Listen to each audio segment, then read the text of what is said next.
Kia toa everyone.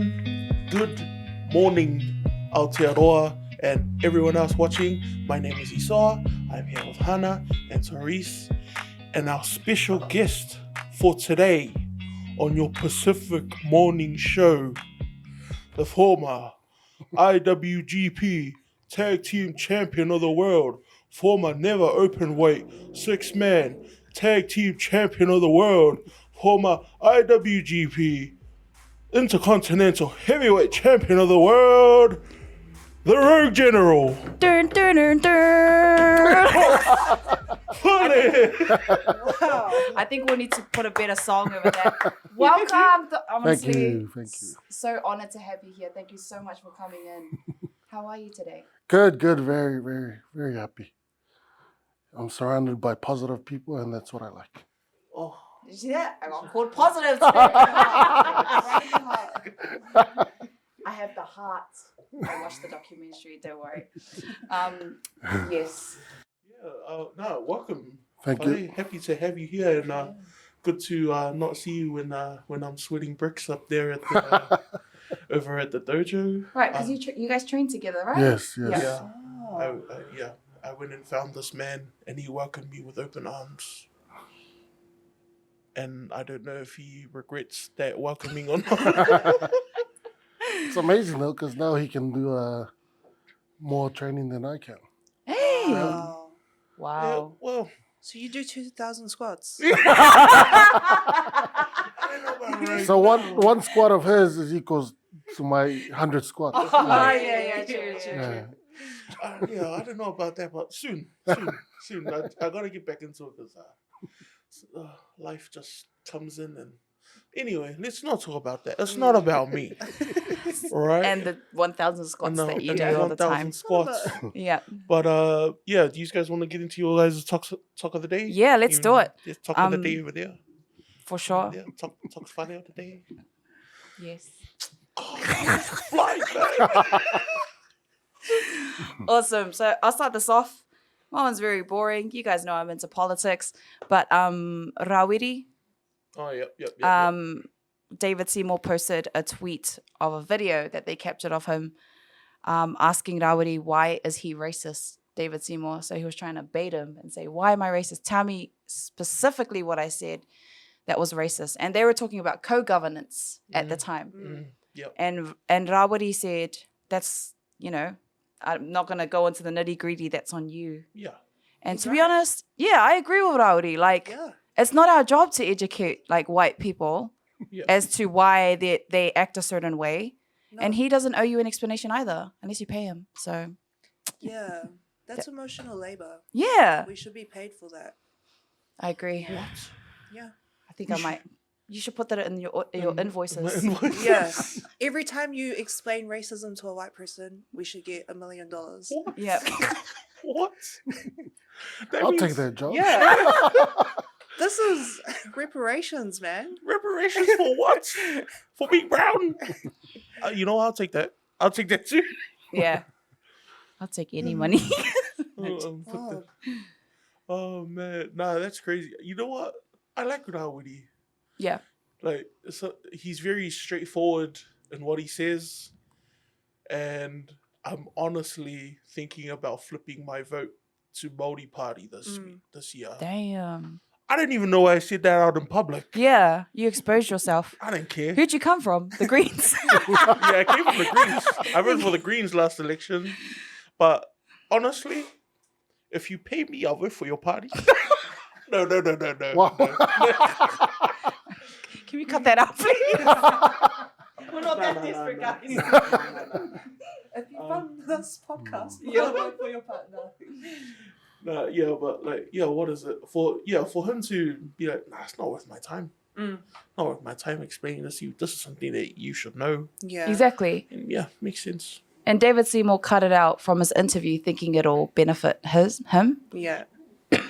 And there were a lot of people who liked and shared it. But man, media, too divisive, eh? Never trust media. Never trust what you see or hear through your screen. Tony, Turn his mic off. Toks, what do you think about the Oh, of that story. situation. I can't really comment on it because I haven't seen the clip. Yeah. But listening to you guys, I talk about it all the time. I'm a big supporter of what's his name? Winston Peters. Winston Peters. Oh, Because throughout all these years, he was the Māori guy. Mm. You know, of so many years of Labour, National, I gravitated to him because he was Māori. Mm. And New Zealand First was one of the only parties back then who was trying to speak or had a voice for us, even Islanders, because back then not many Islanders was in politics. Yeah. So I still support Winston if he comes back. Because Let's go, Winston. I know his track record. Right. Mhm. That's mean. Winston, you still have supporters right here. I don't know enough about, I like Yeah. Winston Peters. I yelled a question to him Yeah. at uni from C-Space down to the quad, and he looked up and he answered it, and I was like, you know what, Winnie P, I like you, G.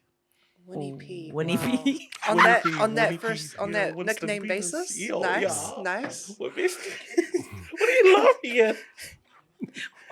That's Winston Peters. Okay. What's Winnie P now? Winnie Yeah, P Winnie now. P is the I'm place never to going to be. call him anything else but Winnie P. Man, Nice one, Esau. I like that. My talk of the day is please don't tell us about submarines. I've had enough. You had it. My talk of the day for today has to do with the welcoming of the NRL Indigenous All Stars here to Aotearoa by the Māori team, and man, chills when they're doing their haka at their pōwhiri and you're hearing didgeridoos. I was like, oh you.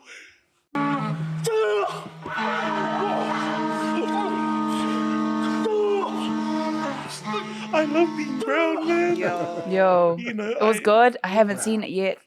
Yeah, I'm getting goosebumps. Yeah, you're getting Yeah. yeah, because it's just it's something that you wouldn't imagine goes together because it's a clash of two cultures. Like you think it's a clash of two different cultures, but it's the coming together of two cultures, and that's just what makes being brown and being from somewhere indigenous, and you can carry your indigeneity with you.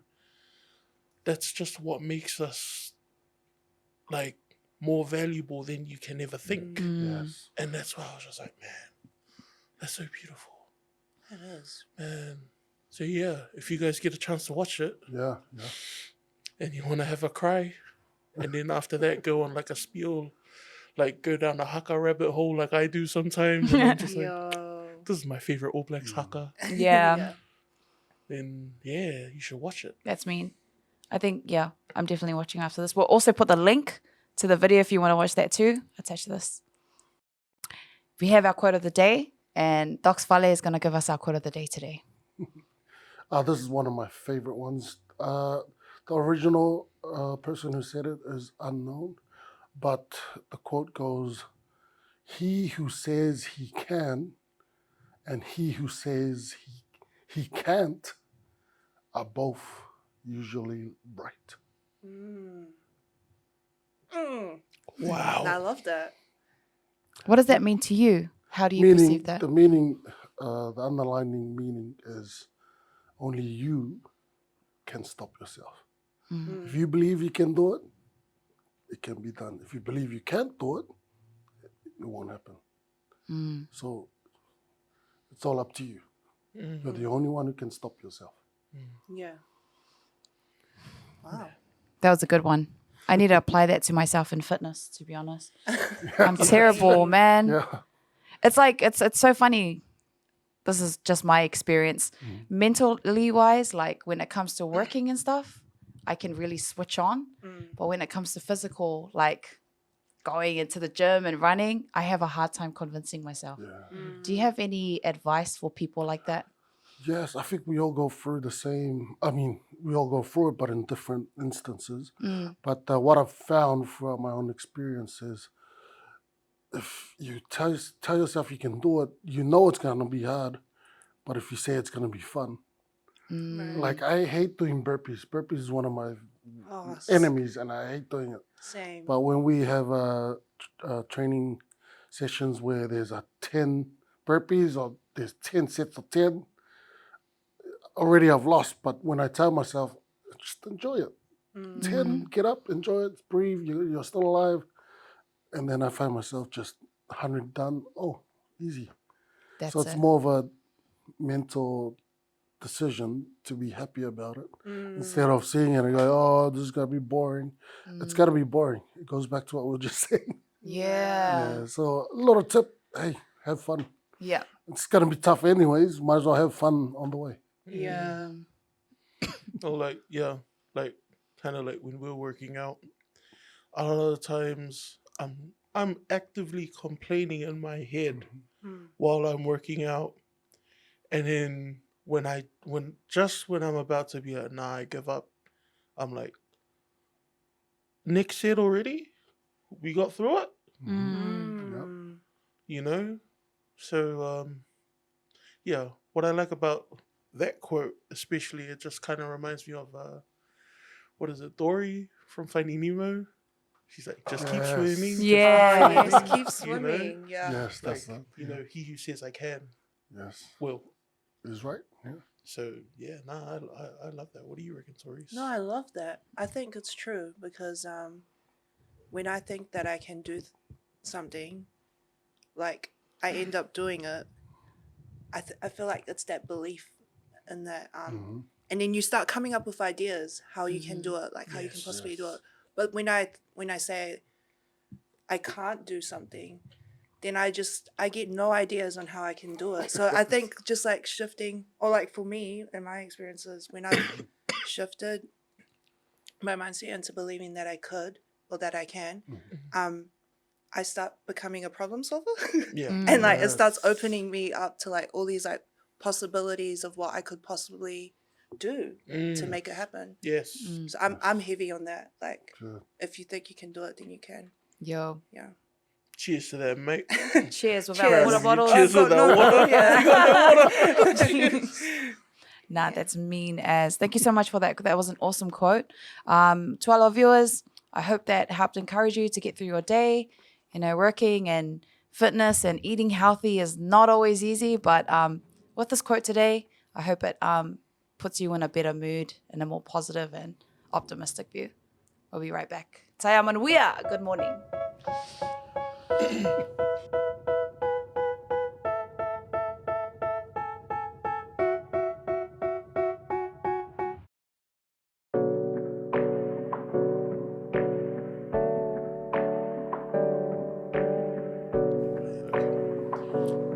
Morning, everyone. We are back here with Toks Fale. Yeah, can we just start off with a little light and breezy question, if you will? Yeah, so originally you had gone to Japan to play rugby, Yes. right? Why did you all of a sudden switch to professional wrestling? Because a lot of people just see, oh, gonna go play rugby, earn some money, and then after that, come like work a normal job or whatever normal is. But you found a different path. Like, kind of what made you flick that switch and become a professional wrestler? And I thought I'd also just add, you know, like a lot of our boys, pasifika boys, go overseas. It's either Japan or Europe for rugby. And a lot of them actually face a lot of disappointment, anxiety because they maybe didn't make it. So your experience is very relevant. Yeah. Yeah. It was very difficult. I do understand exactly how everybody's going through because, you know, growing up as an island child, you're sold this idea that once you make it, sign a contract, you're a millionaire, right? And you're sold that idea so vividly that whatever's put in front of you, you just sign it without even reading through. This is what we're having a lot of trouble with with our people, is we're being taken advantage of by these clubs and teams where they know that our culture is like that. Like before I went to Japan, it was, the whole dream was, oh, if you sign for this team, you're already a millionaire because that island family's, his son played rugby. Look at that big house in the islands. They got a new car and all that stuff. Yep. So in my head, I was thinking the same thing. And once I signed that thing to get to Japan, got there, realized, oh wait, this is just a scholarship. I'm not getting paid. It may sound cool. My family's already took, oh, my son, he's gone over to Japan, we're gonna be rich, kind of thing. Yeah, there's also the you're carrying the Yes, pride of your family, pride. right? Yeah.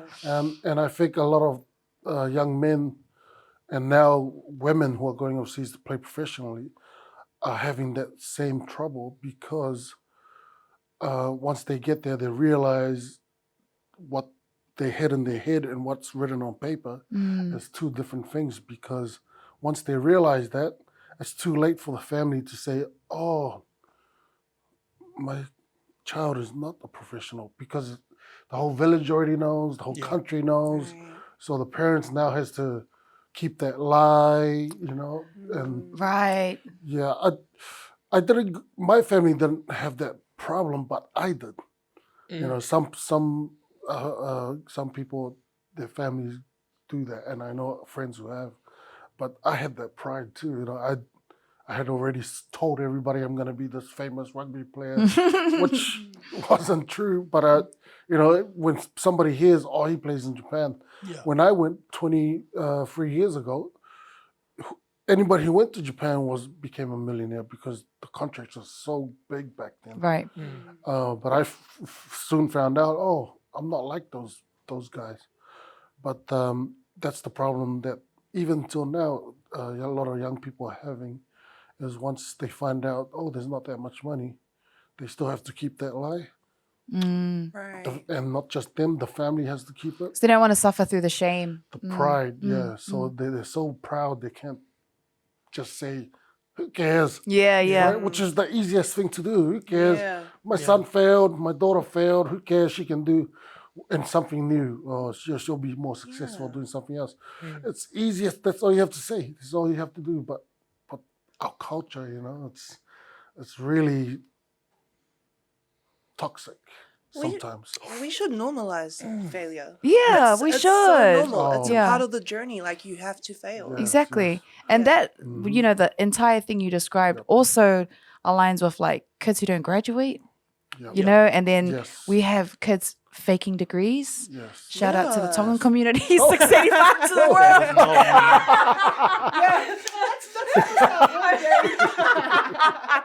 No, but like it runs across so many different industries, right? Yes, it does. Yeah. It does. Yeah, it's because I was so adamant to shut people up, right? So I went and finished high school. I went in and got my degree in Japan, in Japanese, because I didn't want people to think, oh, he's a failure, right? And became a professional rugby player. Just because I was so proud, I didn't want people to say I'm a failure.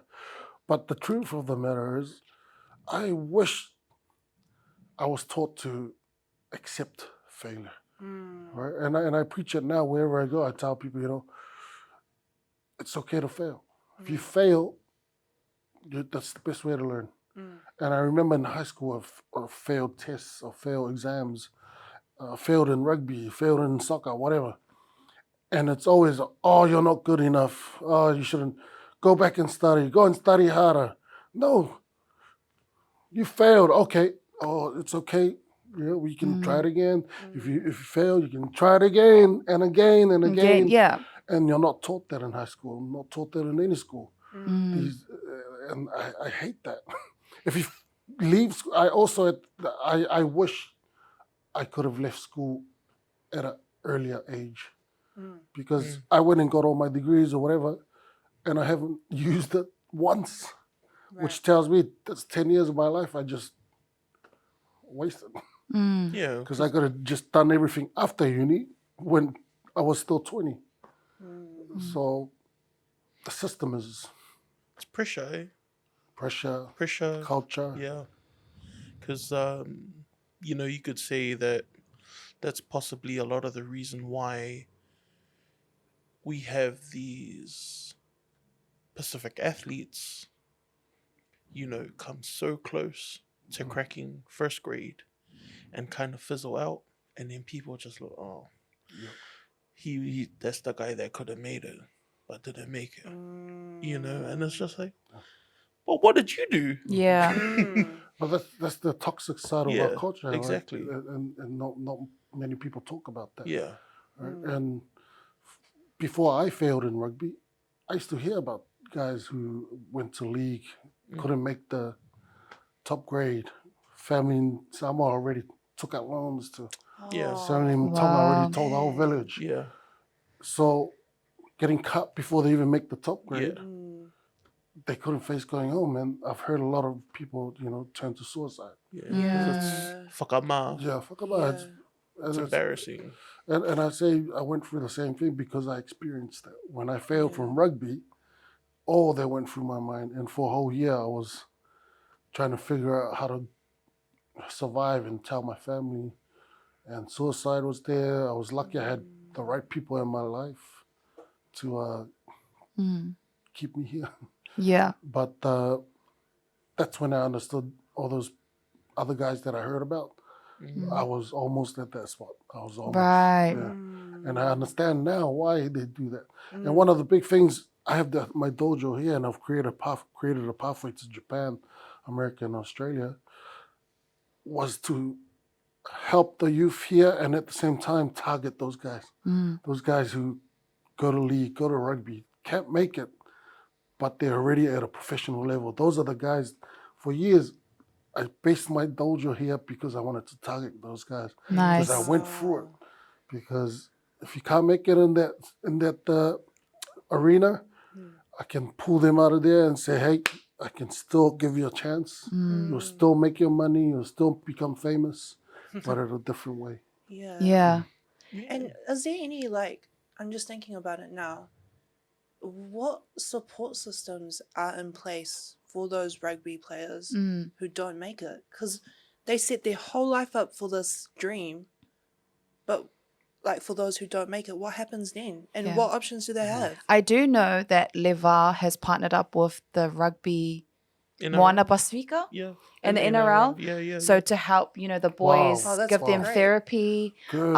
a psychologist that they can access after their Oh, wow. careers. So that's one positive Yeah, thing I that's saw great. out of that. That's great. We should Yeah. link that in the Yeah, episodes for as sure. well. Yeah. Thanks, that's Ryan. great. We love you, Ryan. We love you, Ryan. Wow. Yeah, we never had that back then. Yeah, Yeah. it must have been a lot Yeah. harder. And there's still, what I've heard now, it's gotten worse because they're not at high school. They've moved down to even lower grades, intermediate, signing these kids Yeah. years before they even graduate. Have you guys seen the documentary with Eliotana and how they're signing away boys? Yeah. Have you seen No, that I've one? heard, Oh, but I yeah, haven't yeah. seen it yet. It's basically what you're saying. They signed them like 13, 14. Yep. And their family, like the pride comes in. My son's going to be here. But they pay them really low. And No, then yeah. just take them, Exploit scout, them, exploit. Yep. That was what? That's what they did. Almost like to Sonny Bill. Like they took Sonny Bill when he was still 16, 17. Yeah, a lot of guys. Yeah, Yeah, not even year 12 yet. when it and- started. There was a lot of. Sonny Bill had good enough talent for them to actually invest in him really good. Yeah. But there's a lot of young people who they just get signed because some clubs don't want them to go to other places. Yeah. If somebody, we like him too. No, he's already signed with us. Right. Yeah. But even if we don't lose him, you can't have him. Yeah. But just quickly coming back to failure, would you say that just speaking for yourself, would you say that you failed forward? Yes. It took me a long time to understand that. Yeah. Failure is a lot because we're not taught that failure is a good thing. when we fail, we think it's a bad thing, which means you're failing backwards. Yeah. You're failing backwards where all you have to do is take one more step forward and you've made it, but we fail backwards and we go, okay, we'll go this way. Instead of, okay, let's get up again and take one more step because we're almost there. Yeah. But I've learned, after learning that, every failure to me is a godsend because I learn from it. Everything I do when I fail, I smile, I sit back and I reflect and I know what to do next. And sometimes it's fun for me to watch some of my staff when they go through problems and they come to me with these problems and they go, oh, why aren't you worried? I say, because I know what to do, you know.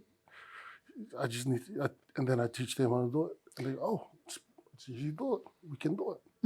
That's so true, because with failure, I feel like when I've failed or like reached breaking points, that's when I've reached my like biggest realizations, or like I've had my biggest learnings. But when I've been, I don't know, somewhat like achieved something or been successful at something, there's really kind of like the learnings compared to me failing.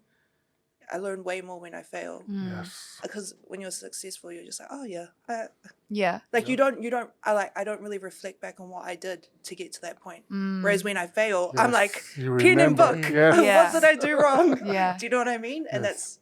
that's like just hearing you say that, I'm like, yeah, I can like connect to that. That's so cool. Here's a great example. I'm not sure what the percentage is, but it's a very high percentage of people who win lotto lose it in the first year or two because they don't know how money works, right? And then people who become really wealthy, they stay wealthy for a long time because even if they lose everything, they know how to make it back. Yeah. So there's a big difference. Yeah. Well, yeah, because yeah, I've learned money. The Yeah. money thing is like a really interesting thing that I really want to learn about. But it's maybe they weren't. Oh no, I don't want to say it. Say it. Say it. Say it. Come on. No, it's good No, to talk because about it. I was just thinking like hearing you say that it's because they're not acting like a person who makes $1 million. They're still carrying the same habits as someone who doesn't make $1 million. Yeah. So they don't know how to handle That's Exactly. That's true. money and like maintain Yeah. that wealth. Yeah. That's the truth. Yeah. You're 100% right. And that connects to knowing how money works. Yeah. Like if you're not taught how money works, you don't know how to spend it. You don't know how to save it. You don't know how to earn it. Exactly. It's the same thing. Yeah. I mean, I'm no Bill Gates or anything like that, but like money is like a byproduct of the work. So the most important thing is like your work, showing up to the meeting, showing up to everything. And then like, you know how you're saying success feels like so small compared to all the failings that you went through? It's because that's just a byproduct of what your vision is. Yeah. So I'm not sorry if I sound too preachy, but I definitely agree with what you guys are saying. No. See, that reminds me of another quote. If you chase the money's going to run. Yeah, If you don't, if you chase your dream, the money will come. exactly. Yeah. It's the truth. Can the money come to me? I'm chasing my dreams. I better stop buying lotto tickets. I'm chasing my dreams. No. Yeah. No, but you know, just following in from that, you've had such a huge success in your life. You know, we've talked about the rugby dream not working out the way that you wanted to work out, but you found another avenue, and that was professional wrestling in Japan. Yes. Could you tell us a bit about that? Like, why did you decide? What was the thought process in your mind? I was like, you know what, stuff this. I'm going to wrestling. Let it bolt. Yeah. So failed in rugby. Tried to get back on it. It was at a time where the economy was really bad back in 2006, 7, 8. So I couldn't find another team, and I had about 2 weeks left on my visa to stay in Japan. So I wanted to stay in Japan, and I didn't want to face the failure and come back to New Zealand and everybody, oh, he's a failure. So I looked around in Japan, and a friend of mine heard I was leaving, and he said, come and try out for this with me. And I thought, what do you mean? He goes, it's wrestling. And in my head, I'm thinking, oh, you mean that stuff in America, the WWE stuff? And he goes, yeah. And I thought, oh, that's easy. You know, you just, bit of acting. Bit of acting, you know. So I turned up to the tryout and quickly found out it's not as easy as I thought. So I tried out, I made it. Of course, I found out it was harder than the rugby trainings. But I thought because I failed in rugby, I better give this one a really good go.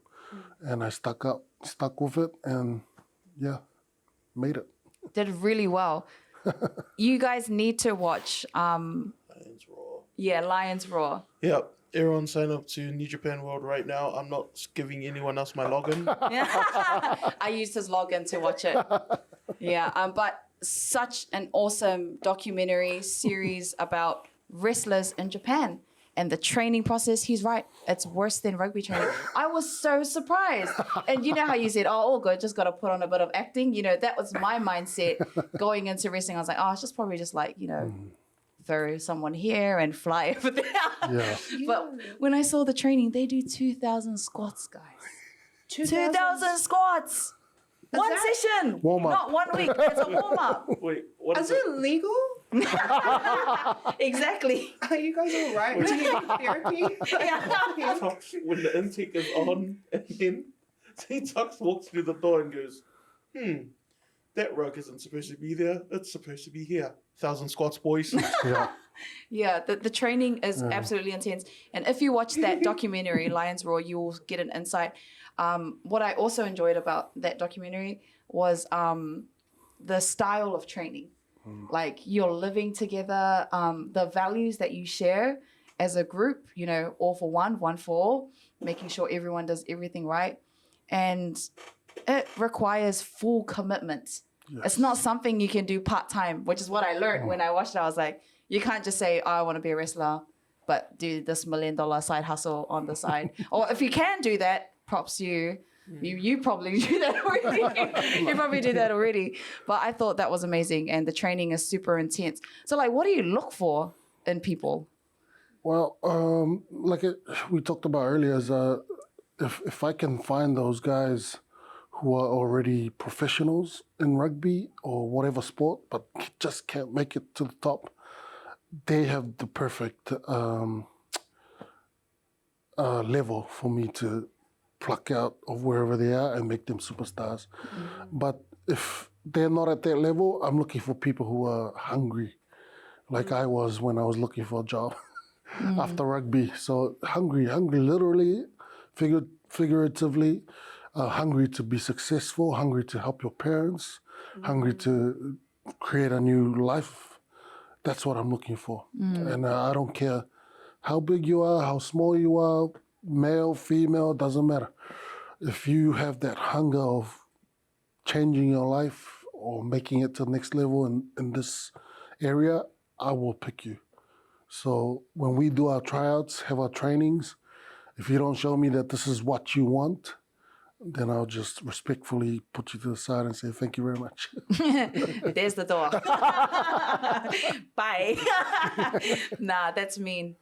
And I guess like what you're talking about, you need them to be ready and hungry, because you know how people can change when they get money and the clout, the fame. Do you look out for those things as well? Like, can they handle being under that spotlight? Yes, the style of training we do, I've taken it from Japan because I went through the whole thing and became the first foreigner to actually complete it. So I understand exactly how it works. So what I wanted to do was bring that same discipline, same culture, and apply it here to whoever wants to join. And I found that's the humbleness of Japanese people, the cleanliness, the kindness that they have, is all because of the type of trainings and things they do. And most of the time, it's not what you do in the ring or in the field. This goes to every sport in Japan, every company they have over there. It's what you do outside. Right? For example, like you were saying, if I come in and your house is dirty, I don't want to work with you. If I come in and if your car is full of rubbish, I don't want to work with you. because I know you're a messy person. I don't want you to, I don't know if I can make money with you because you just, Oh my gosh. yeah. Yeah. So if I see you're on point, it tells me you want to get to the point, you want to make people feel good. Because to be honest, you walk into a gym or a house and it's dirty, do you want to stick around and hang out or, Yeah, right? yeah. What's the feng shui?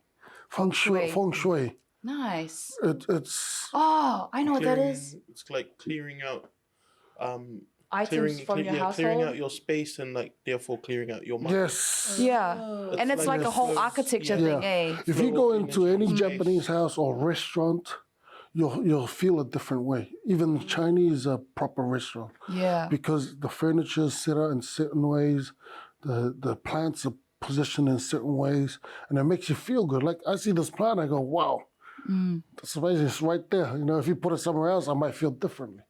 Like if you put it outside, You just see it as like an I'll just outside see a plant. wall. Yeah, No, yeah. I mean, I look at the wall and there's a plant there, and I'm like, wow, that's pretty cool. Like I feel good. You know what I mean? And that's the culture of Japan. Like, I'm pretty sure you've seen in the movies where they do those rocks with the rakes, they Yeah. do patterns, and in their backyards, most of them have that Wow. because they just sit there and look at it. It's just visual positivity, visual energy, and that's what we teach. Anybody can do what we do in the ring, but we teach you how to be safe. But what's more important for us is how you survive outside of the ring. When you leave our place, when you leave our dojo, you go home. I get so many students who message me when they leave, oh, my mom's so surprised. I said, why? Because I was washing the dishes. You got them to do their chores. No, and Yeah. they do it because they want to. And that's why their families are surprised. Because when they see something that's out of place, they'll get up, oh, I got to do this. And then they'll sit there and go, oh, I feel good because it's not, Yeah. back it's where it's supposed to be. Man. And that's what we teach. As your students, do they? So when they go through their training sessions, do they come and live at the Yes. Yeah. dojo for how long? For however long they want to make it, till they make it. How long did Oscar stay? Oscar stayed a year. We had a German boy come and stay with us for a whole year, and then got a contract to Japan. Now he's really doing really well. Yeah. Fale had fun throwing him around earlier this year. I think that's so cool, man. And like, I have so much to say, but I don't want to take up camera space. The values, it's the values for me, how important it is to like clean your room. It really tells a lot about a person. And you know, some people may actually hear this and think, oh, he's judgmental. He doesn't work with anyone whose house is not clean.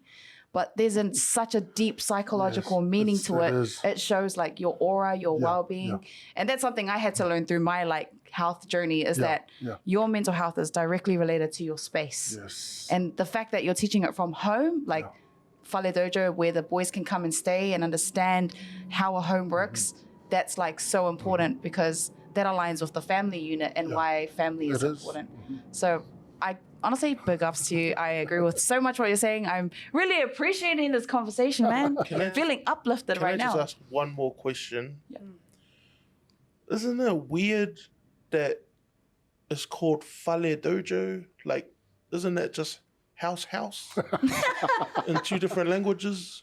No, dojo means the way. Oh! Yeah, so karate dojo would meaning the karate way. So it's not karate house? No. Fale Fale Dojo. means house, which means Fale's way. The way of the house. The way The of- way of the house. The way of the house, yeah. Fale's way. That is so mean. Dojo means the way. See, I The learned way. something. I learned something. I Learned actually something. learned something. We'll be right back, guys. Tai Manuia.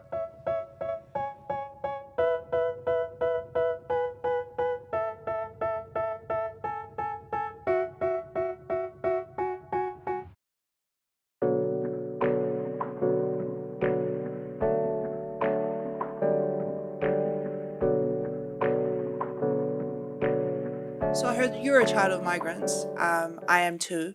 And I think much of what drives me is this kind of need to make sure that their sacrifices was worth it. And I was wondering, is that what drives you as well? Yes, I think most of it is that trying to give back. Because honestly, why are we here? You know, some people may say, oh, a lot of different cultures don't really treat their parents the way we do. Or some of them, when they leave home, they never think twice about where their parents are or what they're up to. Yeah. But in our culture, it's your parents is everything. Why? Because they're the reasons why we're here. And especially coming from the islands to find a new life and build a new life in a different country, that's not an easy thing. Of my family, there's 11 of us, and back in the 80s, my parents found a way to get all of us here to New Zealand and bought a house, put us all through school, and it's not an easy thing. I don't know about today, but back then it was very hard. Yeah.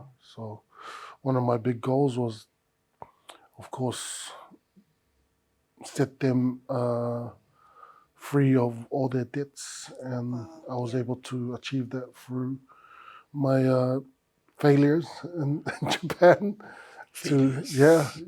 Failing, and those failures got me to where I needed to be, and that's how I ended up being able to buy them a house.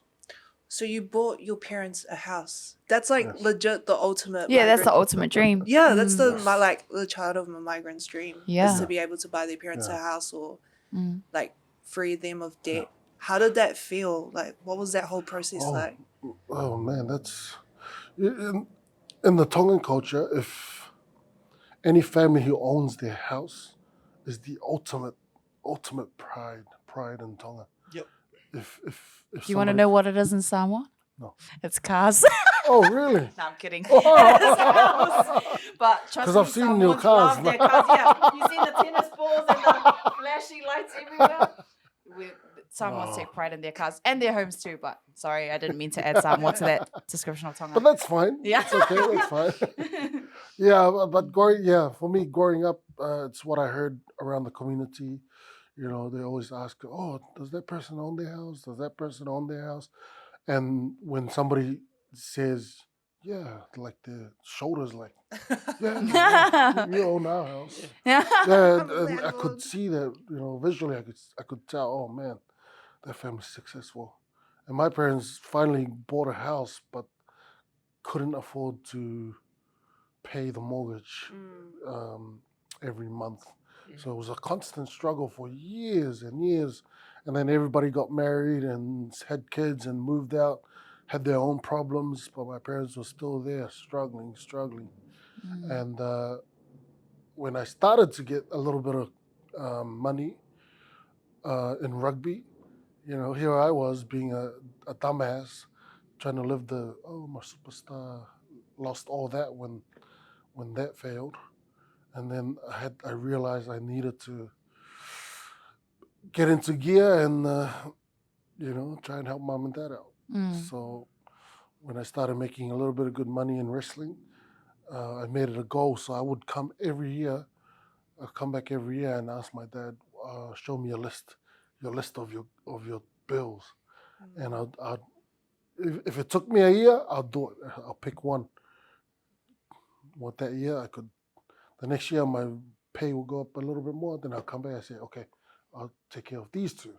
And then every year I'll just set my goal just to work my way down. And then the biggest one was the house. And when I got to that, there was a lot of issues and stuff. And the easiest way for me was to buy it off them. And my parents were in their 60s when I bought it. They're in their 70s now, but when I bought it off them, they were in their 60s. But before they sold it to me, I didn't think they would reach 70 because the stress it made them look like they were 80. But once I took that off their names and they could just relax and not think about paying anything, man, they're in their 70s and they look younger than my older brother because the stress is gone. Did your parents give you a good deal on the house, or? They gave me a really, really good deal, but I just told them, no, do it at this price, so you guys can enjoy what you've done. Yeah, and what is it? Whenever your parents drop into the dojo, they're like, "Mal fefe hake," especially your dad. He's just come in and he's like, "Iyo, oh, iyo, so yeah, wow, they are taki." Your dad comes in and he offers to trade with us, and I'm just like, "Oh, just enjoy yourself," and it's and when I see them, they come in and they're always gleaming because they're like, "That's my son's gym. Yeah. My son bought this true. car." Mm. And they can just live the easy life. Like, like I can't imagine how happy they feel, but also how happy you feel that you've been able to, like, Yeah. I gotta talk about that too, because for years when I was younger, my dad would give a lot of money to the church. yeah. A lot of money. And I'm guilty of complaining of it. My brothers and sisters would always complain about it. Yeah. And he would always say, the more you give, the more blessings you're going to get. I remember him saying that when we were kids for a long time. Even when we were struggling, he was like, the more you give, The more blessings you're gonna get. And that all came true when I started becoming successful. And everybody around him would say, see, that's all they're giving. Yeah. Or you're giving, now your son's got a good job. And I believe that. And we go back to talking about money. Right? Here's another secret. The more you give away, the more you're going to get. Right. So when I get paid, when I get money, if I spend it on my parents, I spend it on my family. And I don't like holding on to it.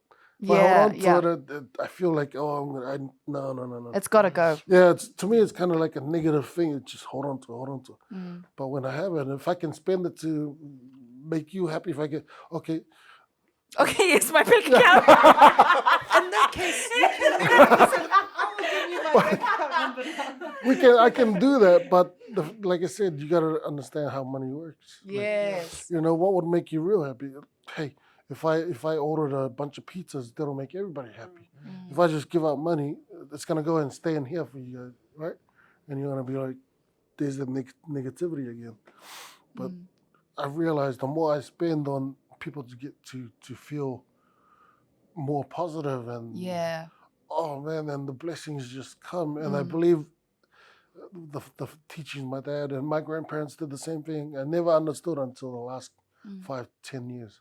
That's a very common teaching in Pasifika communities. The more you give. Yes. But I feel like when you stay in a Western nation, it's more about me. Yes. Do more for yourself. Like, yes. if you can't do this, don't go out of your way. Yes. But that's the struggle. I feel like for myself personally, that's the struggle I've had to come through, is believing that if you give, you just have to have that faith, that you will get blessings from it.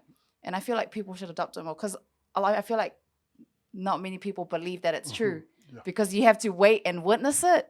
Whereas if you're going to sit there and think, me, I'm going to save this money for me, you just see it immediately. Yeah. The response is immediate. But that's so true. That's true. Yeah, because what is it? Well, we'll just use Pacific Circles as an example. I mean, we live in a Western country, even though it's Māori land. It's Māori country. But we live in a capitalist society where all the wealth is supposed to trickle from the top down, right? But we all know it's concentrated at the top. In Pacific Circles, we're built on reciprocity.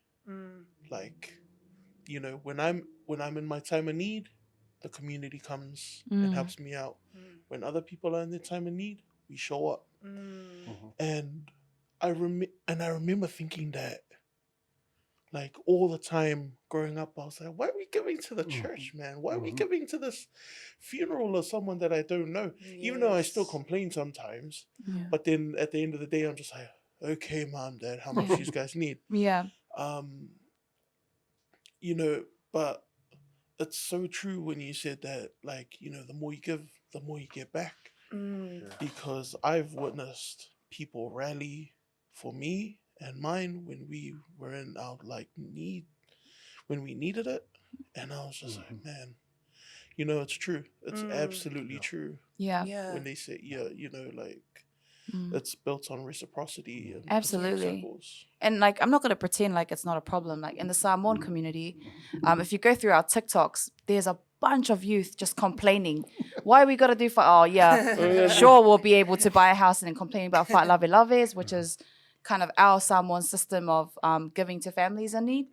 So the youth, it's a common problem. Yeah. Like we're always seeing giving as a negative. Well, not always. Yeah. Let me scratch that. We see giving to the church or families we don't know as a negative. But yeah. I think there's a there's a confliction, because I do also agree with those people complaining about giving too much, Yeah. because sometimes the people in the islands are asking too much. Sometimes I'd go back to the islands and realize some of my family members have way more than we do here. Yeah. They're dressed more. The watches, eh? Yeah, exactly, because everybody all over is giving them money, and then they feel like, oh yeah, we can get whatever we want. Yeah. But then the ones who really need it, they get affected, because the ones who are sending it are thinking, oh, they just want it because, you know, they can get it. And there's the confliction Right. in that, I think. But at the same time, comes down to the culture, I think. Like if you grew up in the islands, you just give it freely. Yeah. You share it. Yeah. Yeah. But if you come and you learn the culture here, it's different. It's different. Yeah. And then the two cultures clash. That's when everything starts to. Yeah. No, that's so true about the giving thing. That's why there aren't that many Tongan millionaires. Sorry, I'm miming. If you're listening, I'm miming giving out money. But yeah, I mean, yeah, absolutely, it's culture. And like, you know, with our laves and Tongans, we call it fuakavenga. We often give more than we can. I mean, we Yeah. often give more than we have. Yeah. Whereas, you know, you should know that, you know, whatever's in your hands, more than enough. Yeah. Because when we all come together and give, Yes. oh, It's game over. it's game over. Yes. But also like, yeah, because, you know, like there's sometimes I feel like we can like exhaust ourselves with like the giving thing when we go and give, like ask banks for loans to give money to fight laves and stuff. And it like in turn like we're suffering. So like, like those things, like just like putting up certain boundaries and trying to figure out things. Like for me, I feel like my parents love them so much. They're the best. But I've like also like watched them Exhaust overextend themselves. themselves. And I hate watching that as a child. Like you would hate watching your parents like overextend themselves and exhaust themselves, like give past their capacity. And that's something I'm figuring out, and I'm trying to move through that and unlearn. And so I was wondering if you were on that same journey, or if you had to move through that same journey, and if there's anything that your parents taught you that you had to unlearn. I'd say not taught but learnt, just from watching, is sometimes we're too humble. Is one of the biggest things in our culture, is keep your mouth shut and just, you know, do what you're told. And that's one of the big things. Of course, I do feel the same way you do from watching them give too much. But at the same time, I've learned how to control giving too much and give when they need it. But the main thing is our culture is a very humble culture, and sometimes we're too quiet. Right? One of the reasons why I'm successful is because I learned how to speak up when I need to. And going through the first couple of years in wrestling, being in a faction or team, and me and another Tongan member would be getting such a low amount of pay every year, where the other guys who not Tongan, Yeah. would be getting 3-4 times what we were getting. Wow. But I didn't blame them because that's how they were taught and brought up, to ask for what you want. Yeah. Where our culture is just shut up, do what you're told. What you get is what you get. Yeah. Yeah. That's like the be loud in the right spaces. Yeah. Because I got in trouble. A teacher or something. We were young, and they were like, because we were laughing really loudly in class, being annoying and disrupting it. And then they were like, but we were quiet when it came down to the right times of like, actually, when we had to speak our mind or like confront something. Yeah. And she was like, you guys are loud in the wrong spaces. You need to be loud in the right spaces. So it's like, That's true. yeah. But you're not taught that in the island culture. It's just be quiet, Yeah. right? And accept what you're given. Right. Right? That's something I had to learn. In rugby, I was like that. Right. Same thing. I got into a team. This is how much you're getting. Thank you very much. Where the other guys would come, they weren't happy with what they saw. They negotiate. And they knew how to negotiate and knew how to talk. And they'll come out with their signing something way more than I was. And I would think to myself, why? And then I'll talk to my other Tongan friends and Samoan friends and playing rugby in Japan. And they were similar to me. And then everybody else was coming from other cultures, they were getting way more than all of us. Right. And then I understood, when I got into wrestling, I learned how to speak up. You know how you went through that journey of learning how to speak up?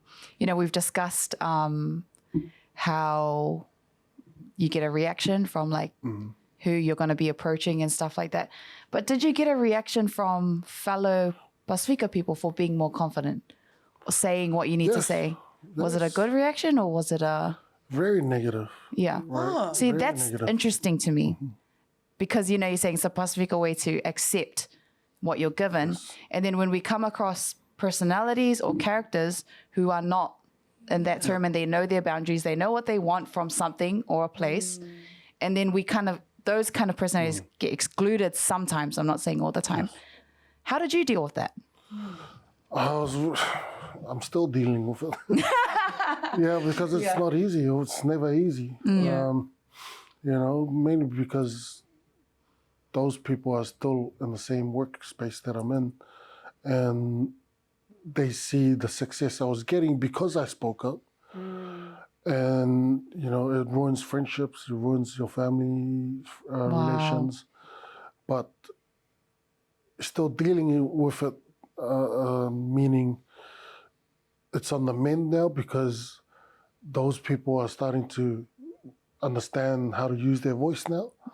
And they're starting to talk to me again in a positive way because now they understand where I'm coming from. Right. Whereas before, when I learned how to speak up at the right time, and I didn't learn from, I wasn't taught. It was just me studying, going on YouTube, listening to the right speakers, and they would give me tools to use, like learning how to recognize what's right and what's wrong when you're in a negotiation, and learning to understand when you're being taken advantage of. And I realized that last 7-10 years, because in rugby we're all being taken advantage of. Here's how much we can afford to give you. Oh, thank you very much. Oh, I'm so grateful because that's all they can afford. No, that's somebody. They would say no. Yeah. They will always throw the smallest amount at you. When I learned that, I started to experiment. I looked at it. I said, a little bit higher, please. And they'll sit back and they'll look at me and they go, okay. You like that one? I said, better. But, I would have never been able to do that before. But, so I started learning throughout the years. I got to the point where I grabbed the veer and I chuck it around and I walk outside and they'll come running. Yeah. Come back. Come back. They always try That's to play with you, eh? That's an interesting negotiation tactic there. Yeah. And that's the point of, learning to use your voice. And that's your voice right there. I mean, but like I guess you also proved your value. Yes. As well. You not only know inherently that I'm worth this much. Yes. But you've also shown I'm actually worth this much Yeah. and more. Yeah. If you give me more. Yeah. And I like that. That's good. No, it's true. It's true. And I feel sorry for our people, especially in sports, because a lot of them can't speak for themselves. One, they can't speak English or Japanese. True. Totally. So they have people who talk for them, but then, Yeah. they have their own agendas. So it's very difficult. Wow. That, I feel like I want to have like a separate podcast with you just to teach us how to negotiate. Yeah. We should have a negotiation episode. Yeah, because that might have been hard to move through, right? Like when you're like first starting, you're like, oh, this is my, like, you understand your value now. Yeah. Like how did you do that? Like, Yeah. that'll be Yeah, man, it was, what, if you want to, we can do that. It's a whole different world, especially when you get into business. Different world, So different language. So right now we're talking to Toks Fale, Tongan man. And then when the music hits, that's bad luck Fale. And then when he's in the boardroom, Toks Fale, Yeah. businessman. See, but I like that because it goes to show that as Pacific people, we wear many different hats. Yes. And all these different boxes and labels, don't dictate who we are. If anything, that's another badge that I could add to all the different badges that I already have. Yes. So, I just want to thank you for that. No. You know who some of my heroes were? Oscar Knightley. Yep. Taika Waititi. Right. Sorry, I forgot his name, but he was the orator who made the orator. Who's Tomu Sisi? yes. Yeah. Yes. Litama Lita Maori. or these guys, to me, watching their movies, it didn't. I wasn't seeing them as a hero because of the movies. They were heroes to me because they found out a way to speak up and do what everybody else is doing at their level, right? Because, man, I was in Japan and then there's this cartoon animation came out called Bros Town. Town. And I was amazed. Wait, Islanders made this? How? They can do this? It was such a eye-opener for me. Yep. And then Taika, look where he is right now. Yeah. Oh, man. The Orator is one of the first movies that I watched, and I thought, man, if someone can make a great movie like this, I want to do that. And that's how I got into doing some of this stuff. Lions Roar, Yeah. the Rogue General, because I had ideas and I wanted to do them, but every time I'd pitch it to people, they say, "Oh, no, you can't do that." No. But I knew my heroes never gave up. Yeah. And then I met the right people, and hey, we got it done. Now I'm a producer. I got a credit that says I'm a producer and actor. Yeah. Do you have Tongan Rogue General. Do you have IMDb profile? I'm not sure. I think Yeah. You should. but that's the whole thing. Man, you can do it. We can do what everybody else does. You just don't give up. You try it, fail, try it again. All of a sudden, you got a movie. You got The Orator, one of the greatest movies I've Such a ever good seen. film. Oh, Yeah. he's a great director, Yeah. storyteller. Have you watched that movie? What are the 4Ds Yeah, again? I've seen it. That's my favorite scene. Yeah. The 4D. Shout out to Alpha. Oh, yeah. Alpha's, he's awesome. The 4Ds. Oh. Defense. Defense. Discipline. Discipline. Deco. Taco. That goes the last one. Oh, 40. Discipline. Oh, man. Oh, how did I what is forget it? the third one? Oh, it's the 3Ds. Oh, it's Oh, the 3Ds, yeah. Defense. Discipline and Dago. Dago.